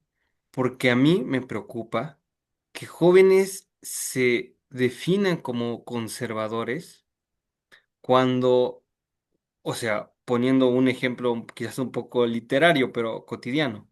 Bueno, cuando te subes al transporte público con el señor que vende chicles, ¿no? Y tú te asumes conservador, pero necesitas también subirte al transporte público y compartir el asiento con él, por ejemplo. ¿Por qué los jóvenes, a su concepción sociológica, por qué los jóvenes se están asumiendo como conservadores, cuando en realidad sus ingresos, sus condiciones materiales siguen siendo de gente trabajadora y de gente que es explotada? A mí no me sorprendería si alguien que tiene 3.000 empleados, tiene una empresa importante, se asumiera conservador porque, bueno, de alguna manera lo justificaría, diría, bueno, se ha hecho rico, ¿no? Y no quiere darle más derechos a sus empleados, etcétera. Pero ¿cómo alguien que sus ingresos económicos son tan bajos, que sus condiciones materiales no son tan buenas, se asume como conservador? Bueno, lo primero que habría que decir es que pues no es un fenómeno tampoco nuevo, ¿no? En la historia de la humanidad y del siglo XX podemos encontrar muchos sectores que en teoría o según ciertas perspectivas teóricas deberían ser revolucionarios, pero que son sectores eh, conservadores, ¿no? Conservadores en el sentido de, digamos, clásico del término, que es conservar el sistema, ¿no? O que están porque se conserve el sistema hegemónico, pero aquí habría que también pensar si eso de conservadores, digamos, si sirve para clasificar a todos aquellos que tú estás llamando conservadores, ¿no? Porque, por ejemplo, este, en gran medida ese conservadurismo tiene que ver con la perspectiva o con la falta de perspectiva de superación sistémica, ¿no? Es decir, una vez que se vino abajo la Unión Soviética, se perdió del horizonte político, ideológico, cultural, la idea de que podía construirse algo distinto a la sociedad que actualmente vivimos. De hecho, pues la década de los 90, los 2000 es el discurso del fin de la historia, del no hay alternativas, y en gran medida estas generaciones pues han crecido en ese contexto histórico, ¿no? Entonces este conservadurismo es mucho más profundo en el sentido de que no solo es que quieran conservar lo existente, sino que carecen de una perspectiva de que la sociedad pueda ser de otra manera, ¿no? Entonces, por eso decía que no sé si sea, o habría que analizar si su conservadurismo responde realmente a querer conservar esto o a la carencia de una perspectiva histórica que los hace ser conservadores, ¿no? Hay un pensador que se llama Mark Fisher, que analizando justamente muchos de los elementos culturales de este nuevo siglo, hablaba de cómo pues era más fácil imaginar el fin del mundo que imaginar el fin del capitalismo, ¿no? Y ahí es que podríamos decir que sí, que la mayoría de la sociedad se ha vuelto conservadora en ese sentido, pero no porque quiera conservar el actual orden existente, sino porque carecemos de una perspectiva, digamos, antisistémica. Y yo creo que ese es el tema de fondo, que desde la desaparición de la URSS y la constitución de un relato y de un discurso del fin de la historia y de que ya no se puede hacer otra cosa, tenemos que aceptar esto, ¿no? Y esa es la visión o el etos de fondo que subyace a las actuales generaciones, precisamente porque carecemos como sociedades de una perspectiva que plantee una u otra forma de organización social. Y ya, digamos, en lo más inmediato, pues habría que decir que como país, pues somos resultado de más de 30 años de un discurso individualista, este, antisocial, y anti cualquier propuesta política alternativa, ¿no?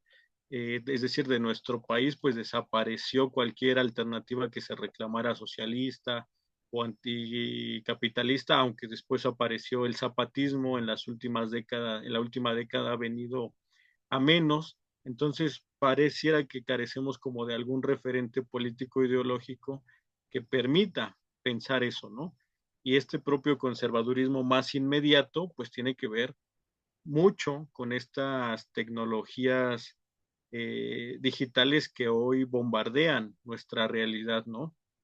Y que hacen difícil un pensamiento más reflexivo, un pensamiento crítico, porque hay una gran cantidad de información que satura, ¿no? Y esa saturación impide una reflexividad mucho más amplia, más allá de las propias condiciones de trabajo, donde se hace difícil que los trabajadores tengan una capacidad de reflexionar o de pensar, pues que a veces quizá no sean conservadores porque les parezca muy bien el orden existente, sino porque no se ha constituido una cultura política, digamos, de transformación, ¿no? Más bien toda esta fue derrotada en las décadas recientes y no existe esa perspectiva, digamos, antisistémica o superadora, ¿no?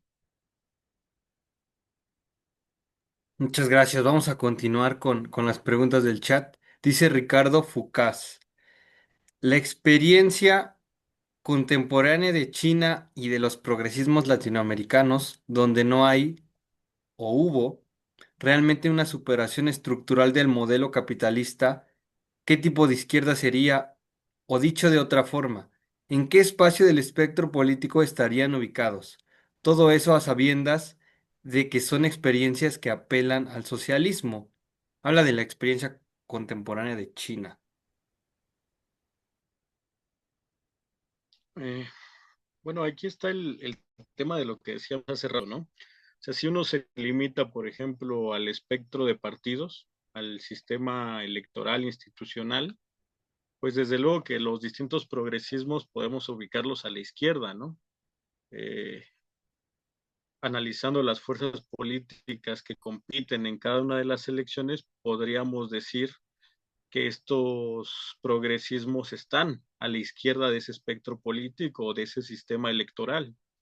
Pero si analizamos en el sentido que decía antes de entender la izquierda como propuesta antisistémica, ninguno de los progresismos, salvo el venezolano, que se planteó realmente una superación del sistema, creo que pudiéramos caracterizarlo como de izquierda. No sé si me explico. Es decir, si nos limitamos a lo electoral, claro que todos los progresismos están en un espectro de izquierda, pero si ampliamos la mirada hacia una visión estructural, ninguno, salvo Venezuela, se plantea una visión socialista, es decir, superadora del sistema. Y en ese sentido sería la única que habría que valorar y analizar su propio proyecto político para ver si realmente ha avanzado en esa dirección anticapitalista, ¿no? Y ahí tendríamos que hacer un análisis muy específico de todo lo que ha sido el proceso bolivariano, desde un inicio donde se planteó un proyecto nacionalista sobre todo y antineoliberal, que luego dio paso a un proyecto socialista y que con la ausencia del liderazgo de Chávez ha sufrido múltiples contradicciones, incluso algunos retrocesos sociales y políticos, y entonces ahí tendríamos que analizar qué tan vigente sigue estando esa perspectiva, digamos, socialista. Eh, Respecto al caso de China, había comentado hace rato que yo no comparto que China sea una experiencia socialista. Para mí hay que entender a China antes y después de 1978, cuando asume Deng Xiaoping el liderazgo del partido y se empiezan a realizar las reformas llamadas de la apertura y se me fue la otra, pero básicamente son las reformas de apertura al libre comercio, con las que se fueron creando las zonas económicas especiales, que desde mi interpretación lo que hay a partir de ese momento es claramente una restauración capitalista. Incluso el propio Mao luchaba y había luchado, la revolución cultural, el gran salto adelante, habían sido políticas contra esas visiones que después implementará Deng Xiaoping. Entonces, en mi interpretación, no considero que en China se mantenga un proyecto socialista. Lo que hay, creo, es un capitalismo que podríamos llamar de Estado, en el sentido de que el aparato estatal controla gran parte de la economía, pero si uno piensa, por ejemplo, en si se ha avanzado en un control de los trabajadores sobre la economía o en una democratización completa del poder como condiciones de un proyecto socialista, no las percibo, ¿no? Y en ese sentido, para mí no podría hablarse de, de, de un proyecto encaminado o construyendo el socialismo, pero esto es toda una discusión, ¿no? Hay algunos que mantienen que el liderazgo, que el hecho de que haya un partido comunista dirigiendo la política del capitalismo de Estado mantiene una orientación en esa dirección. A mí me parece que eso no basta porque la misma existencia de ese partido este, da cuenta de una composición pluriclasista donde quienes lo cabezan no son precisamente los trabajadores, sino sectores empresariales, y la propia expansión económica de esta ruta de la China que hablábamos, de esta ruta de la seda, nos da cuenta de esa expansión, digamos, de la economía china en un sentido capitalista, de las necesidades de ese capital de expandirse, ¿no? A mí me parece que hay muchos elementos que apuntan claramente que hace rato China es una sociedad capitalista, sí, con sus propias características, pero que no podemos encontrar elementos económicos ni políticos que nos digan que China avanza en una dirección anticapitalista, ¿no? O socialista o comunista. Por el contrario, creo yo que cada vez se asientan más sus rasgos propiamente capitalistas. Dice Mike Hinojosa. Está medio larga la pregunta, a ver si, a ver, la leo bien. Dice, ¿cree una medida más estratégica sea no eliminar las armas nucleares, sino darles a más países el desarrollo de ellas? ¿Y cree que Estados Unidos esté invirtiendo en los movimientos pacifistas, ecológicos, woke en algunos países latinos, aunque en lo público diga estar en contra? ¿A qué voy con esto? Se continúa. En los 60 en Estados Unidos, algo que pasó con los movimientos hippies que estaban en contra de la guerra de Vietnam, la CIA, etcétera, pero estaban financiados por la CIA. Todavía a nivel social no es aceptado el desarrollo de armas nucleares, pero cree que tengamos que tomar decisiones más estratégicas que solo quedar bien con un pueblo, que incluso estos movimientos sociales con intenciones diferentes puede ser una manera de dormir ante estas herramientas usadas como amenaza mundial, las armas nucleares. Es su pregunta. Bueno, son dos temas, ¿no? El primero es el de las armas nucleares. Lo primero que hay que decir es que hoy existen tantas armas nucleares que podría destruirse varias veces el planeta, ¿no? Eh, en ese sentido, nadie estaría por la proliferación o la multiplicación de las armas nucleares, ¿no? Las que hay sobran y bastan para una destrucción de la civilización tal cual la conocemos. Pero lo que sí, y entiendo que tal vez por ahí va la pregunta, es que lo que se ha hecho evidente es que el monopolio de esas armas nucleares por las potencias imperialistas es lo que les permite en gran medida una política de colonialismo, de intervencionismo, y ahí donde existen países que se han hecho de esas armas, pues es prácticamente imposible pasar a una intervención directa, ¿no? El caso más emblemático es el de Corea del Norte. Creo que en el fondo la cuestión es lo que vienen denunciando últimamente varios países sobre la supuesta institucionalidad global, ¿no?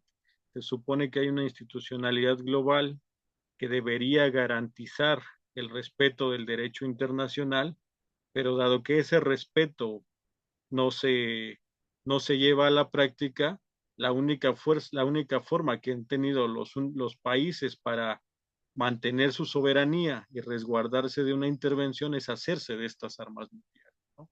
El otro ejemplo que hemos tenido en estos tiempos es el de Irán, ¿no? Se menciona a Irán como poseedor de armas nucleares una y otra vez, se demuestra que no hay tales, pero el tema es quién decide si Irán puede tener o no esas armas nucleares. Si eso garantizaría, por ejemplo, la disuasión de una intervención militar estadounidense o iraní, ¿no? Dado que la institucionalidad global pues no garantiza absolutamente nada, que eso es lo que estamos viendo tristemente en el momento actual, ¿no? La institucionalidad que debería garantizar la paz mundial, los no conflictos, pues no funciona. Entonces el gran problema no es legal o institucional, sino de qué camino deben seguir estos países, ¿no? Y ahí es donde está la gran disyuntiva, qué hacer, cómo, cómo avanzar en esa independencia, en esa soberanía, sin la necesidad de esas armas, al mismo tiempo de garantizar que una de estas potencias no intervenga en tu territorio para acabar con tu, con tu proyecto, ¿no? Que en alguna medida pues es lo que pasó en Cuba en el año 62, colocar misiles ahí para tratar de garantizar la independencia política del país y que el país pudiera seguir por su propio camino, ¿no? Parece desgraciadamente que es la única forma de garantizar una soberanía, desde luego que no es la ideal y que pone en riesgo a toda la humanidad. A mí se me viene a la mente reflexiones que he estado haciendo de este mexicano que diplomático, un gran diplomático, eh, García Robles, que le dio un premio Nobel de la Paz en el 82 por ser de los ideólogos del Tratado de Tlatelolco de desarme nuclear, ¿no? En América Latina. Pero reflexionando, esto justamente es que, a ver, uno como humanidad quisiera la paz, no quisiera tranquilidad, no quisiéramos las guerras, sabemos lo que significan, pero me parece que más bien este tratado correspondió a los intereses estadounidenses de quizás de darle ese monopolio de las armas nucleares y más que una cuestión únicamente de paz, creo que fue una entrega de ese monopolio armamentístico a Estados Unidos en América, ¿no? De armas nucleares. Pero bueno, eso quizás también podría ser otro tema importante. Pregunta Leilani Luna. ¿Cómo se equilibran valores e intereses en la política exterior de los países de América Latina? ¿Cómo se equilibran valores e intereses? Ahí entramos en un terreno, digamos, entre la teoría y, y la práctica, ¿no? Por un lado, Estados Unidos, por ejemplo, está a punto de invadir esta Venezuela, pero sigue necesitando de su petróleo, ¿no? Entonces, es la gran contradicción de la política de cualquier país, no solo de estos, ¿no? De cómo hacer que realmente los principios sean o converjan con la práctica, ¿no? Y lo que podemos ver, y más en estos tiempos que hoy presenciamos, es que eso prácticamente no sucede, ¿no? Vemos a todos los países del mundo, insisto mucho en esto porque desgraciadamente es el ejemplo más trágico, más evidente, más dramático. Todos los países del mundo, casi todos, condenan el genocidio, pero ninguno toma medidas prácticas, ¿no? Ninguno toma sanciones económicas, ruptura de relaciones comerciales. Entonces, pues justamente ese es el gran tema, cómo hacer que los valores y los principios que dicen orientar la política de X gobierno se correspondan con la práctica y que no se impongan los intereses económicos reales y concretos, que eso es lo que vemos en realidad, ¿no? Ahí está la gran diferencia entre la teoría política, la teoría de las relaciones internacionales, la teoría de la diplomacia y las relaciones concretas de poder. Una cosa es el discurso y los valores que pueda este, supuestamente guiar la política exterior de un país y luego los intereses económicos concretos, los factores de poder reales, geopolíticos, que hacen muy difícil implementar esa propia práctica, esos propios valores, ¿no? E insisto, hoy lo vemos con toda claridad.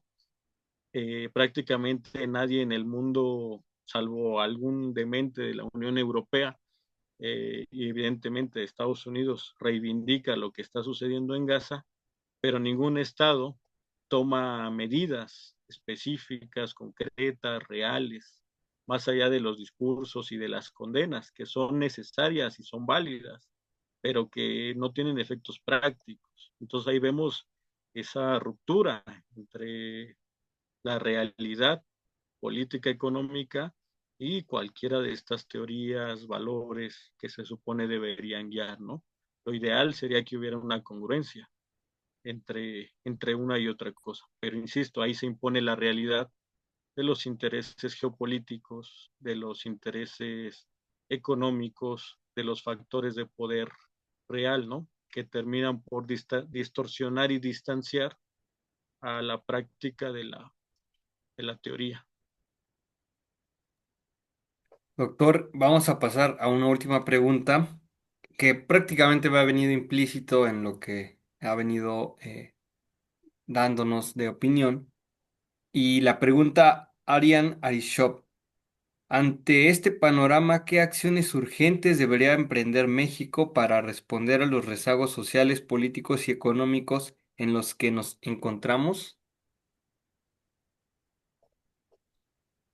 Bueno, ese es justamente el tema de definir hacia dónde va pues el actual proyecto, ¿no? El actual proceso.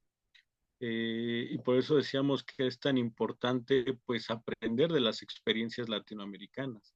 Insisto, el caso de Bolivia es muy importante porque si uno revisa lo que se decía, por ejemplo, hace 5 años, Bolivia era el máximo ejemplo del progresismo, de una economía que estaba creciendo, de una economía que había pasado de ser de las más pobres del continente a una de las que más crecía, de un enorme respaldo popular, de un liderazgo muy importante.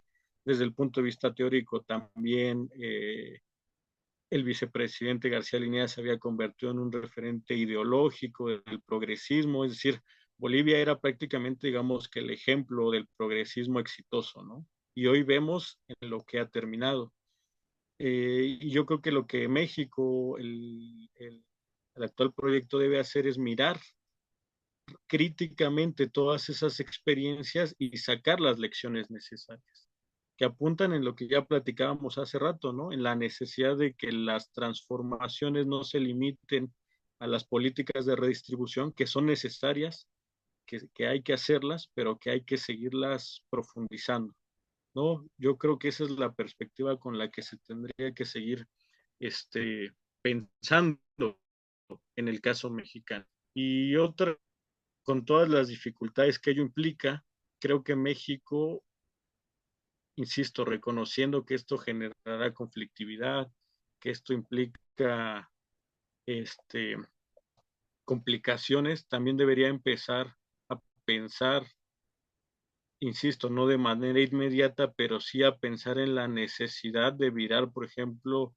hacia una integración latinoamericana o a la posibilidad de un acercamiento en mayor profundidad con ese otro polo emergente, ¿no? De los BRICS. Insisto, no es la perspectiva que hoy se ve, no es el camino que están eligiendo, pero si a mí me preguntaran, creo que con todas las contradicciones y dificultades y complicaciones que habría tendríamos que empezar a tener una perspectiva histórica mucho más amplia y empezar a mirar en esa dirección, ¿no? Por lo menos empezar a esbozar este, estrategias, miradas en esa dirección.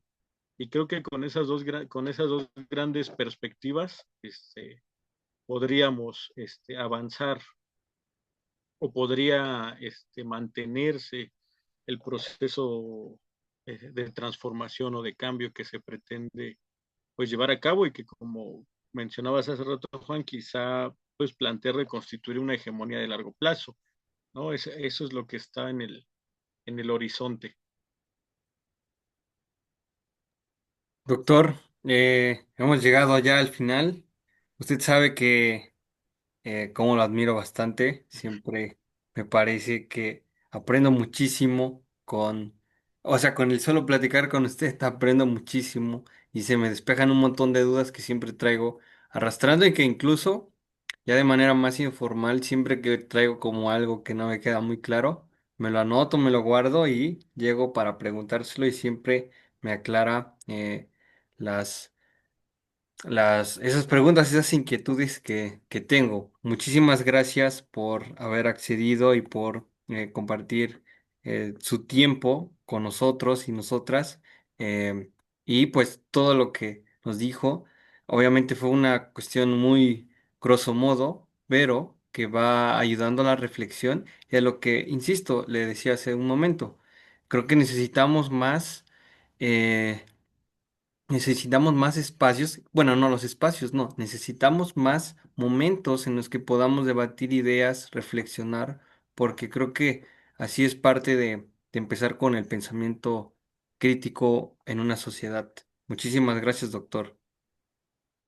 No, muchas gracias a ti, Juan, por la invitación y espero pues haber contribuido aquí un poco a la reflexión, a generar pues este pensamiento crítico del que mencionas y pues siempre aquí a la orden y gracias a todos los compañeros y al auditorio del Ateneo por habernos acompañado. Y ya aquí lo tengo, su presentación del libro va a ser, a ver, el libro es el que acaba de publicar el INER. Es El pensamiento socialista en la América Latina del siglo XXI, los casos de Cuba, Venezuela, Bolivia y México. Este va a ser presentado el jueves 23 de octubre a las 12 p.m. en el SICSER, en la UAM, es de la Facultad de Humanidades, ¿no? Entonces, allá vamos a extender la invitación para que vayamos más personas. Allá nos vemos y ojalá más personas puedan interesarse en su obra y leerlo muchísimo más. Voy a hacer hincapié en tratar de compartir su obra y su pensamiento, doctor. Muchísimas gracias. Pues muchas gracias a ti, Juan, por ese interés de difundir y de conocer la obra. El libro está en la página del INER para quien lo quiera descargar y conocer. Y pues por supuesto que desde luego que están invitados a la presentación y te agradezco pues la difusión del libro, del espacio, del evento. Y otra vez pues agradecerte la invitación a platicar aquí con la comunidad del Ateneo. Muchísimas gracias, doctor. Nos estamos viendo. Hasta luego. Luego.